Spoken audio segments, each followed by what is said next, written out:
ओम शांति।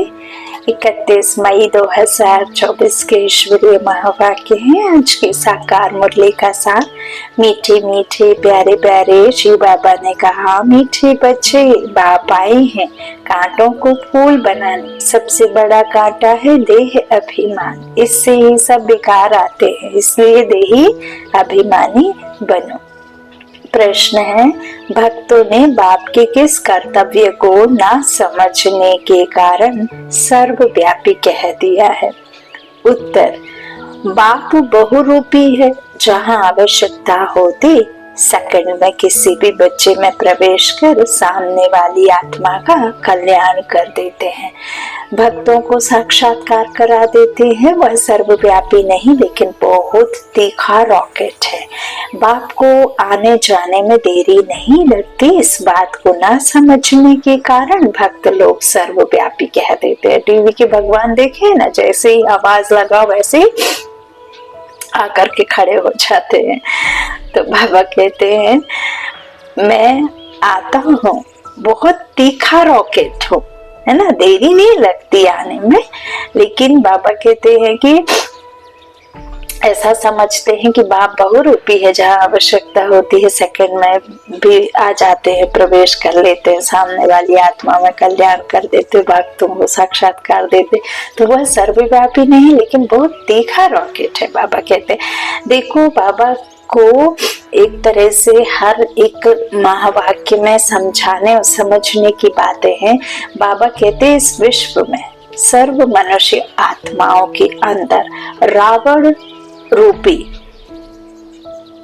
राक्षस, है ना, 5 विकार को क्या, 5 विकारी रावण हर एक मनुष्य आत्मा के अंदर विराजमान है। और जब विश्व की हर एक आत्मा में रावण व्याप्त होता है, तब हर एक आत्मा दुखी होकर के उस परम पिता परमात्मा लिबरेटर, दुख हरता, सुख करता, निराकार राम ज्योतिर्बिंदु परम पिता परमात्मा पतित पावन बाप को पुकारती है।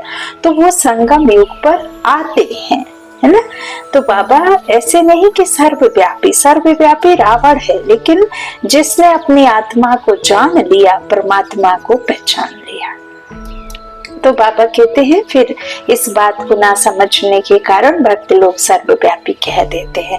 ओम शांति। यह है छोटा सा गुलशन, ह्यूमन गुलशन। बगीचे में तुम जाओ तो उसमें पुराने झाड़ भी होते हैं, किस्म किस्म के, कहाँ मुखड़ियाँ भी होती हैं, कहाँ आधी खिली हुई मुखड़ियाँ होती हैं। यह भी बगीचा है ना। अब यह तो बच्चे जानते हैं, यहाँ आते हैं कांटों से फूल बनने। श्रीमत से हम कांटे से फूल बन रहे हैं। कांटे जंगल के हैं, फूल बगीचे में होते हैं। बगीचा है स्वर्ग, जहाँ बाबा कहते हैं, मैंने जिस जहान को स्थापित किया ना, कराया ब्रह्मा के द्वारा, लेकिन परमात्मा ने कराया। तो बाबा कहते, करण करावन हार करा रहा है, करण हार हम किए जा रहे। तो श्रीमत से हम कांटे से फूल बन रहे हैं। कांटे जंगल के हैं, फूल बगीचे में होते हैं। बगीचा है स्वर्ग, जंगल है नर्क। बाप भी समझाते हैं, यह है पतित कांटों का जंगल, वह है फूलों का बगीचा। फूलों का बगीचा था, वह अभी फिर कांटों का जंगल बना है। देह अभिमान है सबसे बड़ा कांटा। उसके बाद फिर सब विकार आते हैं। बाबा कहते हैं ना, देह में आने से क्या होता है, इस झूठे नाम को, झूठी शान को, झूठे पद को, है ना, मेरे को सलाम करें, मुझे ही सब जाने, मेरे नाम को सलाम करें, मुझे सबसे अच्छा कहें, है ना। लेकिन मैं कोई नहीं जानता। परमात्मा ने आके हम सबको मैं से मैं को जानने का राज समझाया। मैं कहने वाली, मेरा कहने वाली, मैं बैठी हुई इस प्रकृति के बीच विराजमान आत्मा हूँ, है ना। तो बाबा कहते हैं, देह, वहां तुम देही अभिमानी रहते हो ना। कहाँ? जब विकार नहीं रहते, बाबा कहते अभी तो तुम्हारे अंदर देह अभिमान है सबसे बड़ा कांटा, उसके बाद फिर सब विकार आते हैं। वहां तो तुम देही अभिमानी रहते हो, आत्मा में ज्ञान रहता है, फुलफिल ज्ञान से संपूर्ण बना देते हैं बाबा।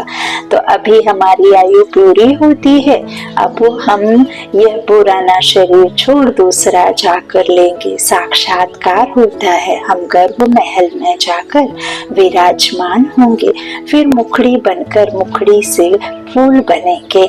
यह आत्मा को ज्ञान है। सृष्टि चक्र कैसे फिरता है यह ज्ञान नहीं है, सिर्फ यह ज्ञान रहता है कि यह शरीर पुराना है, इसको अब बदलना है। अंदर में खुशी रहती है। कलयुगी दुनिया की कोई भी रस्मादी वहाँ होती नहीं, यहाँ होती है लोक लाज कुल की मर्यादा। फर्क है ना, वहाँ की मर्यादा तो सत्य मर्यादा कहा जाता है, यहाँ तो है असत्य मर्यादा। अब बाबा हमें सिखाने ही आए हैं मर्यादा। हमारा क्या है, क्या था, क्या मिला था, अब हम क्या से क्या बन गए हैं और क्यों हम ऐसे बन गए हैं। तो वो सब भूल भुलैया का जो क्रूएल खेल है वो हमें बाबा श्रीमत से देकर उस लायक वापस बना रहे हैं।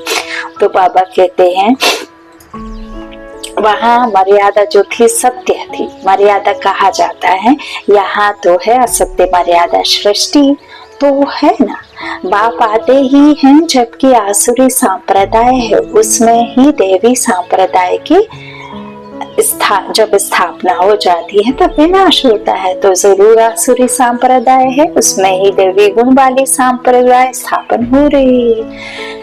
यह भी समझाया है योग बल से तुम्हारे जन्म जन्मांतर के पाप नष्ट होते हैं। इस जन्म में भी जो पाप किए हैं वह भी बताने पड़े, उसमें भी खास है विकार की बात। याद में है बल, बाप है सर्वशक्तिमान। तुम जानते हो जो सर्व का बाप है उनके साथ योग लगाने से पाप भस्म होते हैं।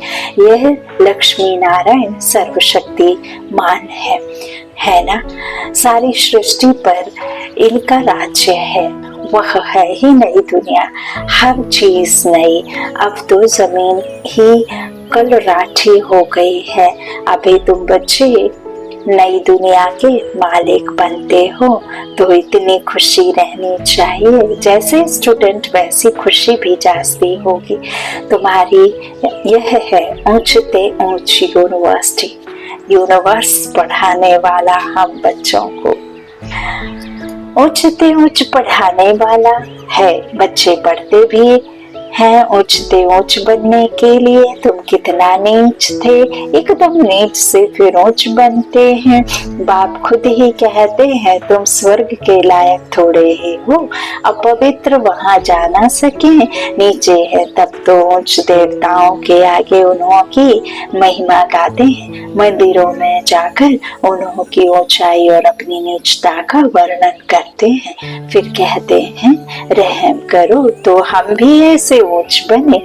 उन्हों के आगे माथा टेकते हैं तो वह भी मनुष्य, परंतु उनमें देवी गुण है। मंदिरों में जाते हैं, उन्हों की पूजा करते हैं कि हम भी उन्हों के जैसे बने। यह कोई को पता नहीं है कि उन्हों को ऐसा किसने बनाया। तुम बच्चों की बुद्धि में सारा ड्रामा बैठा हुआ है। कैसे इस देवी झाड़ का सैंपलिंग लगता है। बाप आते भी हैं संगम युग पर। बाबा कहते हैं यह पतित दुनिया है, इसलिए बाप को बुलाते हैं, हमको आकर पतित से पावन बनाओ। अभी तुम पावन होने के लिए पुरुषार्थ करते हो, बाकी सब हिसाब किताब चुप कर चले जाएंगे शांति धाम। मन मना भाव का मंत्र है मुख्य, जो तुमको बाप देते हैं। गुरु लोग तो ढेर के ढेर हैं, कितने मंत्र देते हैं, बाप का है ही एक मंत्र मन मना भाव।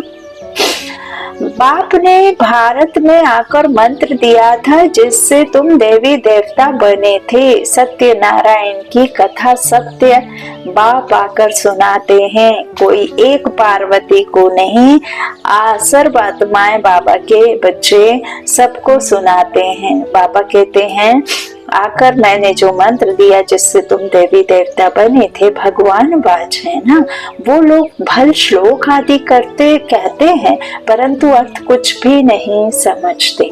तुम अर्थ समझा सकते हो, कुंभ के मेले में जाते हैं वहां भी तुम सबको समझा सकते हो। यह है पतित दुनिया, नरक सतयुग पावन दुनिया थी जिसको ही स्वर्ग कहा जाता है। पतित दुनिया में कोई पावन हो ना सके, मनुष्य गंगा स्नान कर पावन होने के लिए जाते हैं, क्योंकि समझते हैं शरीर को ही पावन बनाना है। आत्मा तो सदैव पावन है ही, आत्मा सो परमात्मा कह देते हैं। तुम लिख भी सकते हो, आत्मा पवित्र होगी ज्ञान स्नान से, ना कि पानी के स्नान से। पानी का स्नान तो रोज करते रहते हैं, जो भी नदियां हैं उनमें रोज स्नान करते रहते हैं, पानी भी वही पीते हैं। अब पानी से ही सब कुछ किया जाता है। बातें कितनी सहज है परंतु किसकी भी बुद्धि में आती नहीं है। ज्ञान से ही सदगति होती है सेकंड में। फिर कहते हैं ज्ञान इतना अथाह है जो सारा समुद्र स्याही बनाओ, जंगल को कलम बनाओ, धरती को कागज बनाओ, तो भी अंत नहीं हो सकता। बाप भिन्न भिन्न पॉइंट्स तो रोज समझाते रहते हैं। बाप कहते हैं आज तुमको बहुत गुहा बातें सुनाता हूँ। बच्चे कहते हैं पहले क्यों नहीं सुनाया? अरे पहले कैसे सुनाएंगे, कहानी शुरू से लेकर नंबरवार सुनाएंगे ना, पिछाड़ी का पार्ट पहले की कैसे सुना सकेंगे? यह भी बाप सुनाते रहते हैं। यह सृष्टि चक्र के आदि मध्य अंत का राज तुम जानते हो। तुमसे कोई भी पूछे तो तुम झट रेस्पॉन्स कर सकते हो। तुम्हारे में भी नंबरवार है, जिनकी बुद्धि में बैठा हुआ है तुम्हारे पास आते हैं, पूरा रेस्पॉन्स नहीं मिलता है तो बाहर जाकर कहते हैं यहाँ तो पूरी समझाने नहीं मिलती है, फालतू चित्र रखे हैं, इसलिए उन्हें समझाने वाले बड़े अच्छे चाहिए ताकि क्वेश्चन मार्क ही ना बचे। डॉट बिंदु बनकर बिंदु को याद करने के लिए आपके प्रश्न जो उठते हैं उसको फिर डॉट में बदली करना ना, प्रश्नवाचक चिन्ह को हटाकर पूर्ण विराम लगाना, तो उसके लिए फिर आपको उतना बाबा का आना भी चाहिए, धारणा भी होनी चाहिए, तब तो आप अनुभव सुना सकते हैं। तो बाबा कहते हैं इस तरह बड़े अच्छे चाहिए समझाने वाले, नहीं तो वह भी पूरा समझते नहीं है, समझाने वाले भी पूरा नहीं तो जैसे को तैसा मिला। बाप कहते हैं कहाँ कहाँ हम देखते हैं आदमी बड़ा समझदार है, बच्चे इतने शुरूर होशियार नहीं है, तो फिर हम ही उनमें प्रवेश कर मदद कर लेते हैं। देखो कंबाइंड होकर बच्चों के मुख से बोलते हैं, मुख आपका शक्ति बाबा की, बोल आप रहे हैं शब्द बाबा के, तो मदद कर लेते हैं, क्योंकि बाप तो है बहुत छोटा रॉकेट, आने जाने में देरी नहीं लगती है। उन्होंने फिर बहुरूपी व सर्वव्यापी की बात उठा ली है। देखो आज बाबा ने बहुत कुछ नए पॉइंट्स डाले बच्चों के लिए, तो यह तो बाप तुम बच्चों को बैठ समझाते हैं। कोई कोई आदमी अच्छे होते हैं तो उनको समझाने वाले भी ऐसे चाहिए।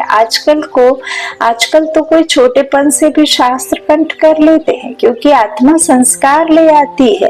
कहाँ भी जन्म ले फिर वहां वेद शास्त्र आदि पढ़ने लग पड़ेंगे, अंतमति सुगति होती है ना। अब देखो कितने छोटे छोटे गीता पाठ करके कैसे वो एक बच्चा है वो बताता है कि कैसे बिना भोग के खाना नहीं है ना, बिना गीता पाठ करे नहीं खाना है, भगवान को पहले, कृष्ण को पहले, इनको पहले उनको भोग लगाओ तब फिर खाना खाओ, नहीं तो पाप पड़ेगा। पापी है जो भोग नहीं लगाते, जो पापी नहीं है वो भोग लगाकर खाते हैं। तो ऐसे सबको आत्मा संस्कार लेकर के गई, तो जैसे ही वो आत्मा बोलने लायक हुई और बस वो सब सुनाने लग जाते हैं जो पहले लेकर के गए साथ में। तो बाबा कहते हैं कहाँ भी जन्म ले फिर वहां वेद शास्त्र आदि पढ़ने लग पड़ेंगे, अंतमति सुगति होती है ना। जो अंत में है वही फिर आकर के वापस आता, तो आत्मा संस्कार ले जाती है ना। अभी तुम बच्चे समझते हो, आखिर वह दिन आया आज जो स्वर्ग के द्वार सचमुच खुलते हैं। नई दुनिया की स्थापना, पुरानी दुनिया का विनाश होना है। मनुष्यों को तो यह भी पता नहीं कि स्वर्ग नई दुनिया में होता है। तुम बच्चे ही जानते हो, हम सच्चे सच्चे सत्य नारायण की कथा व अमरनाथ की कथा सुना रहे हैं। एक ही कथा सुनाई भी एक ने, फिर उसके शास्त्र बनाए हैं। दृष्टांत सब तुम्हारे हैं जो फिर भक्ति मार्ग में उठा लिए हैं। तो संगम पर अब आप भी आकर सब बातें समझाते हैं। यह बड़ा भारी बेहद का खेल है। इसमें पहले है सतयुग, त्रेता, राम राज्य, फिर होता है रावण राज्य। तो बाबा कहते यह ड्रामा बना हुआ है, इनको अनादि अविनाशी कहा जाता है। हम सब आत्माएं हैं, यह ज्ञान कोई को है नहीं। जो तुमको बाप ने ज्ञान दिया है, जो भी आत्माएं हैं उन्हों का पाठ ड्रामा में निधा हुआ है। जिस समय जिसका जो पाठ होगा उसी समय आएंगे, वृद्धि को पाते रहेंगे। बच्चों के लिए मुख्य बात है पतित से पावन बनना। बुलाते भी हैं ये पतित पावन आओ, बच्चे बुलाते हैं, बाप भी कहते हैं हमारे बच्चे कामचिता पर बैठ भस्म हो गए हैं। यह है यथार्थ बातें। आत्मा जो अकाल है उनका यह तख्त है, लोन लिया हुआ है। ब्रह्मा बाप के अकाल तख्त पर विराजमान ब्रह्मा बाबा के साथ में बगल में बैठे हुए शिव बाबा, तो लोन लिया हुआ है ब्रह्मा के लिए भी। तुमसे पूछते हैं यह कौन है, बोलो देखो लिखा हुआ है। भगवान बाज मैं साधारण तन में आता हूँ, वह सजा हुआ श्री कृष्ण ही 84 जन्म ले साधारण बनता है। ध्यान देना, बहुत विशेष पॉइंट्स हैं। बाबा कहते हैं मैं कब किस समय किस प्रकार से आता हूँ, तो वो एकदम फिक्स डेट टाइम नहीं है, लेकिन संगम युग पर मैं आता हूँ। इस सजे हुए श्री कृष्ण ने जब साधारण ब्रह्मा का तन, ब्रह्मा भी नहीं लेखराज का नाम बाबा कहते हैं मैंने फिर ब्रह्मा नाम रखा है, तो इस तन में मैं आता हूँ। जैसे तुम माँ के गर्भ में जाते हो जिस समय आत्मा, तो पता नहीं चलता है ना, ऐसे ही मेरा पता नहीं चलता, लेकिन मैं संगम पर आता हूँ ये सबको पता है ना। अवतरण लेता हूँ मैं। तो नीचे तपस्या, बाबा कहते हैं मैं 84 जन्म ले साधारण जो कृष्ण बनता है उसी साधारण तन का मैं लेता हूँ। तो ये साधारण ही फिर वह कृष्ण बनता है। नीचे तपस्या कर रहे हैं, जानते हैं हम यह बनने वाले हैं। त्रिमूर्ति तो बहुतों ने देखा है, परंतु उनका अर्थ भी चाहिए ना। स्थापना जो करते हैं फिर पालना भी वही करेंगे। स्थापना के समय का नाम रूप देश काल अलग, पालना का नाम रूप देश काल अलग है। यह बातें समझ जाने में तो बड़ी सहज है। यह नीचे तपस्या कर रहे हैं, फिर यह बनने वाले हैं। यही 84 जन्म ले यह बनते हैं। कितना सहज ज्ञान है, सेकंड का बुद्धि में यह ज्ञान है। हम यह देवता बनते हैं, 84 जन्म भी इन देवताओं को ही लेने हैं। और कोई लेते हैं क्या? नहीं। 84 का राज भी बच्चों को समझा दिया है। देवताएं ही हैं जो पहले पहले आते हैं। खिलौना होता है ना मछलियों का, मछली ऐसे नीचे आती है फिर ऊपर चढ़ती है, वह भी जैसे सीधी। भ्रमरी, कछुए आदि के भी जो मिसाल दिए जाते हैं वह सब इस समय के हैं। भ्रमरी में भी देखो कितना अक्ल है। मनुष्य अपने को बहुत अक्लमंद समझते हैं, परंतु बाप कहते हैं भ्रमरी जितना भी अक्ल नहीं है। सर्प पुराने खाल छोड़कर नई ले लेते हैं। बच्चों को कितना समझदार बनाया जाता है। समझदार और लायक समझो। आत्मा अपवित्र होने कारण लायक नहीं है, तो उनको पवित्र बनाए लायक बनाया जाता है। वह है ही लायक दुनिया। यह तो एक बाप का ही काम है जो इस सारे सृष्टि को हेल से हेवन बनाते हैं। हेवन क्या होता है यह मनुष्यों को पता नहीं है। हेवन कहा जाता है देवी देवताओं की राजधानी को। सतयुग में है देवी देवताओं का राज्य। तुम समझते हो सतयुग नई दुनिया में हम ही राज्य भाग्य करते थे। 84 जन्म भी हमने ही लिया होगा। कितना बार राज्य लिया है कोई काउंटिंग नहीं, और फिर कमाया है यह भी तुम जानते हो। राम मत से तुमने राज्य लिया है, रावण मत से राज्य गंवाया है। अभी फिर ऊपर चढ़ने लिए तुमको राम मत मिलती है, गिरने लिए नहीं मिलती है। समझाते तो बहुत अच्छी तरह से हैं, परंतु भक्ति मार्ग की बुद्धि बड़ी मुश्किल चेंज होती है।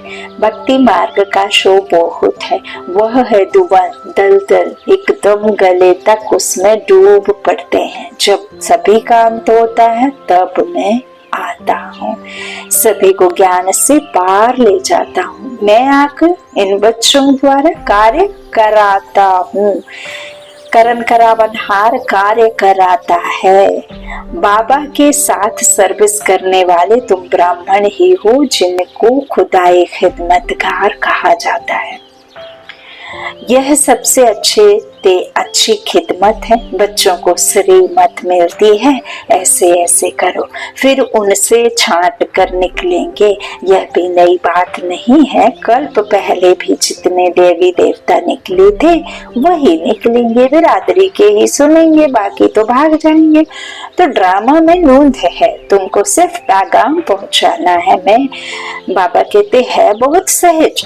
तुम जानते हो भगवान आते ही हैं कल्प के संगम पर, जबकि भक्ति फुल फोर्स में है।